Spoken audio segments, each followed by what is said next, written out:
Welcome to my brand equity audit on Rapha, which is a premium cycling apparel brand that has built its reputation around things like culture, community, and emotional connection. I'm speaking as a branding consultant. The aim is to pinpoint where Rapha's equity is created, how it's sustained, and where it becomes vulnerable. I'll apply established branding models, compare Rapha's market positioning against close rivals, and then finish with three evidence-based recommendations for brand development. So, Rapha was founded in 2004. It operates in the cycling apparel market, offering premium clothing and accessories designed for road cycling.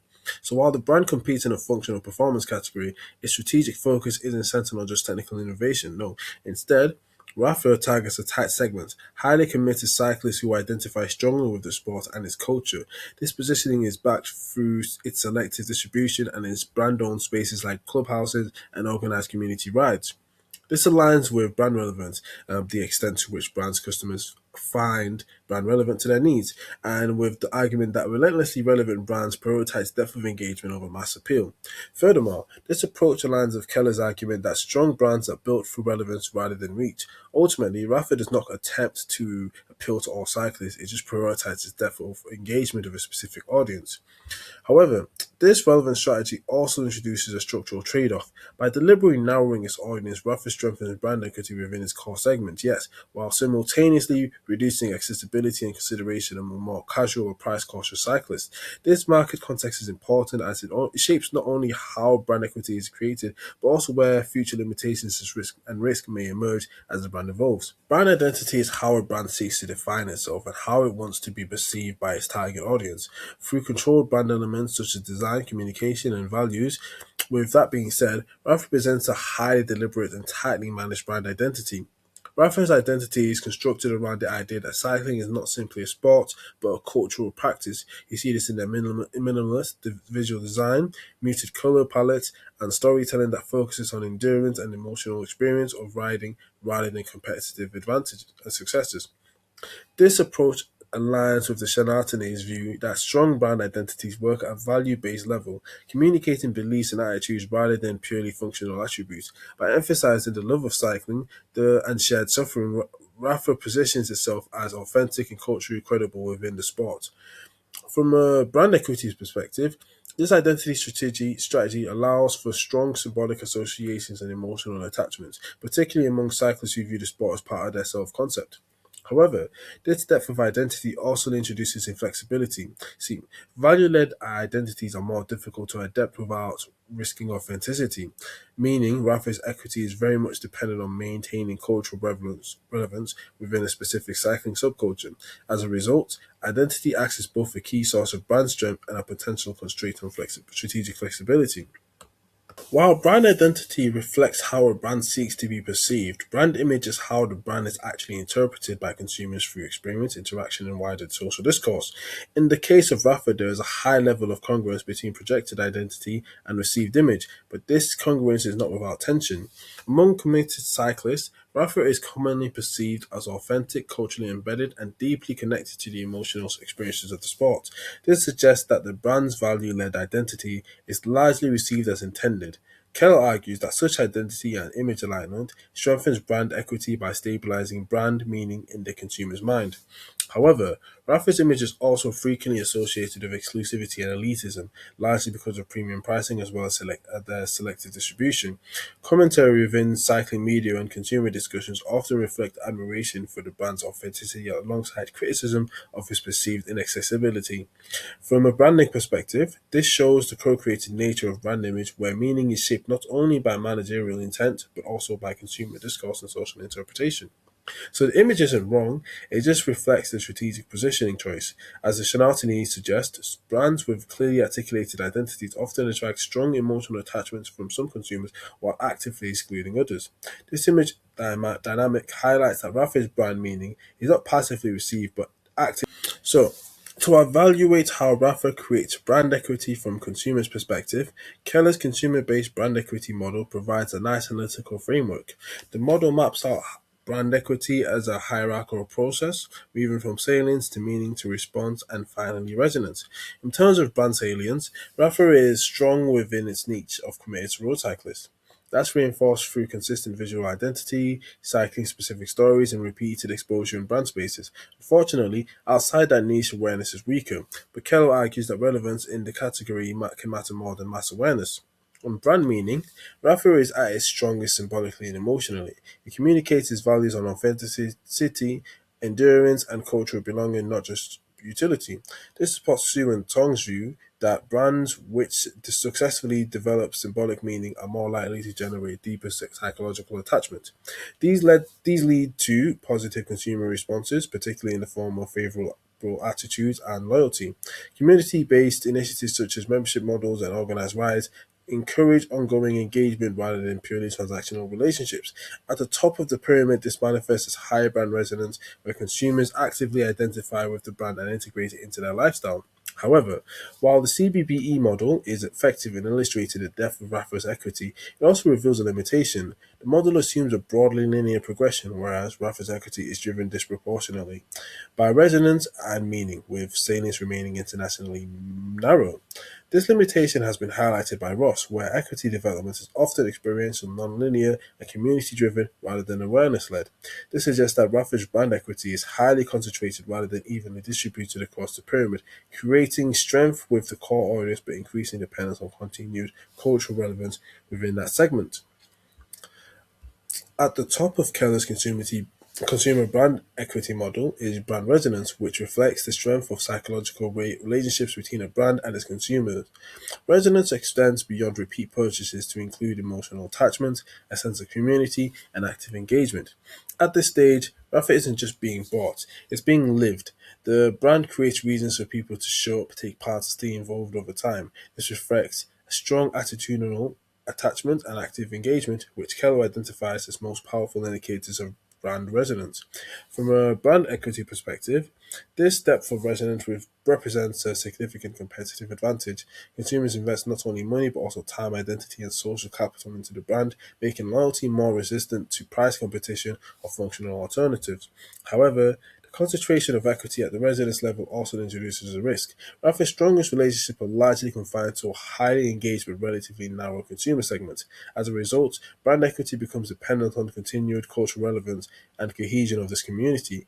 If participation declines or the brand authenticity is questioned, equity erosion could occur rapidly. In this sense, resonance is Rapha's advantage and its fragility.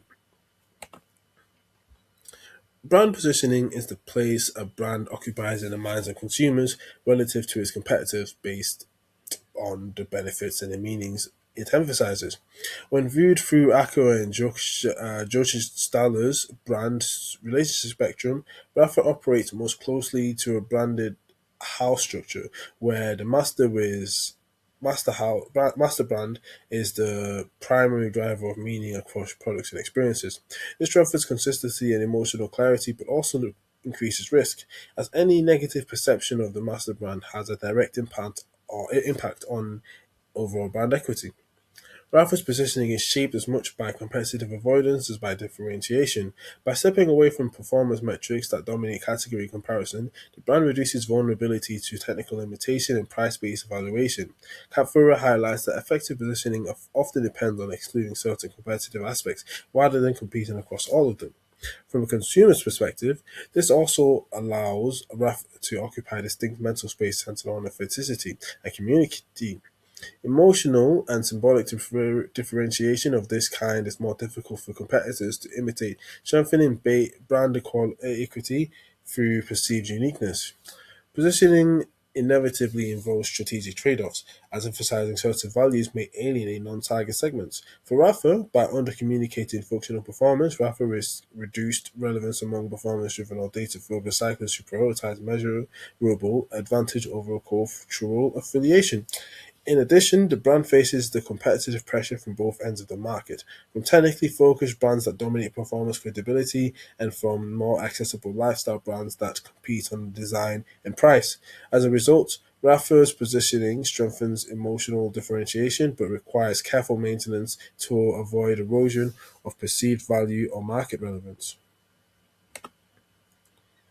So, drawing together the preceding analysis, The brand equity of Rapha can be characterized as deep, emotionally resonant, but strategically concentrated. One of the brand's primary strengths lies in its abilities to generate strong symbolic and experiential value among a clearly defined consumer group.